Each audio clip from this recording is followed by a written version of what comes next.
Om Swastiastu. Perkenalkan, nama saya Iputu Murdika. Baik, di sini saya akan menjelaskan materi tentang evaluasi pembelajaran SD. Baik, untuk yang pertama, pengertian evaluasi dalam pembelajaran SD.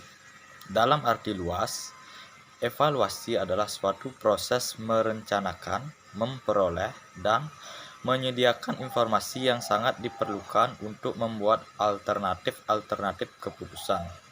Sesuai pengertian tersebut, maka setiap kegiatan evaluasi atau penilaian merupakan suatu proses yang sengaja direncanakan untuk memperoleh informasi atau data. Berdasarkan data tersebut, kemudian dicoba membuat suatu keputusan. Kemudian, tujuan evaluasi.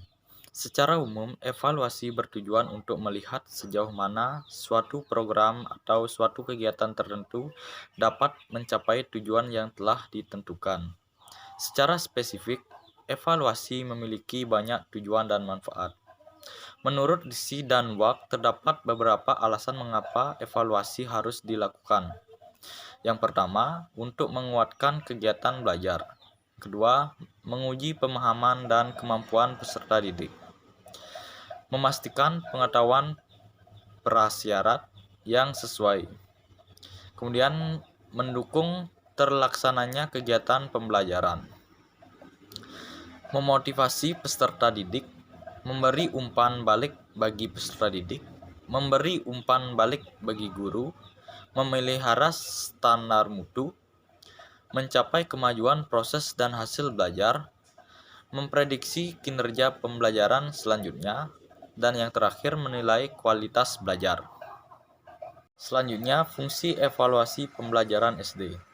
Pelaksanaan evaluasi dalam pendidikan mempunyai manfaat yang luas, tidak sekedar mengukur keberhasilan proses belajar, akan tetapi ada beberapa fungsi atau manfaat evaluasi pendidikan dan pembelajaran, yaitu yang pertama, untuk mengetahui taraf kesiapan peserta didik untuk menempuh suatu pendidikan tertentu. Yang kedua, mengetahui seberapa jauh hasil yang telah dicapai dalam proses pendidikan.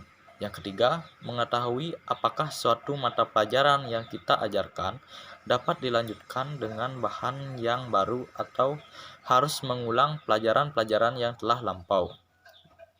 Yang keempat, mendapatkan bahan-bahan informasi dalam memberikan bimbingan tentang jenis pendidikan dan jabatan yang sesuai untuk peserta didik. Yang kelima, mendapatkan bahan-bahan informasi apakah seorang peserta didik dapat dinaikkan ke kelas yang lebih tinggi atau harus mengulang ke kelas semula. Yang keenam, membandingkan apakah prestasi yang dicapai peserta didik sudah sesuai dengan kapasitasnya atau belum. Yang ketujuh, untuk menafsirkan apakah seorang peserta didik telah cukup matang untuk kita lepaskan ke dalam masyarakat atau untuk melanjutkan ke lembaga pendidikan yang lebih tinggi. Dan yang terakhir, untuk mengadakan seleksi. Kemudian, komponen evaluasi pendidikan. Yang pertama, tes. Tes merupakan sejumlah pertanyaan yang memiliki jawaban yang benar atau salah. Tes diartikan sebagai sejumlah pertanyaan yang membutuhkan jawaban atau sejumlah pertanyaan yang harus diberikan tanggapan dengan tujuan mengukur tingkat kemampuan seseorang atau mengungkap aspek tertentu dari orang yang dikenai tes. Kemudian non-tes. Non-tes dapat digunakan untuk mengukur semua ranah yang dimiliki oleh masing-masing individu yang tentunya berbeda-beda. Kemudian penilaian. Penilaian merupakan komponen penting dalam penyelenggaraan pendidikan. Upaya meningkatkan kualitas pendidikan dapat ditempuh melalui peningkatan kualitas pembelajaran dan kualitas penilaiannya. Kemudian pengukuran. Pengukuran merupakan suatu proses pemberian angka kepada suatu atribut atau karakteristik tertentu yang dimiliki oleh seseorang, hal, dan objek tertentu menurut aturan formulasi yang jelas. Yang terakhir, evaluasi.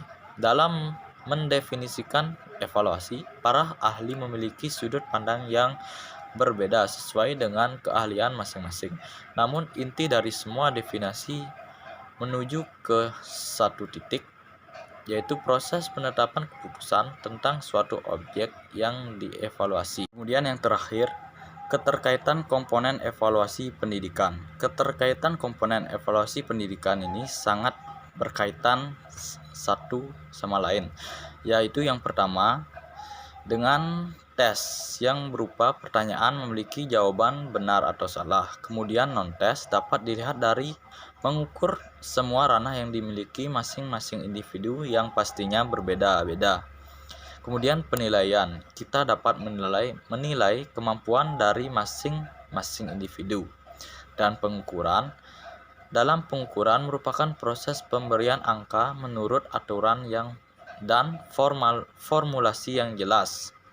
Dan terakhir evaluasi, yaitu proses penetapan keputusan tentang suatu objek yang dievaluasi. Baik, sekian dari saya ucapkan terima kasih. Om Santi Santi Santi Om.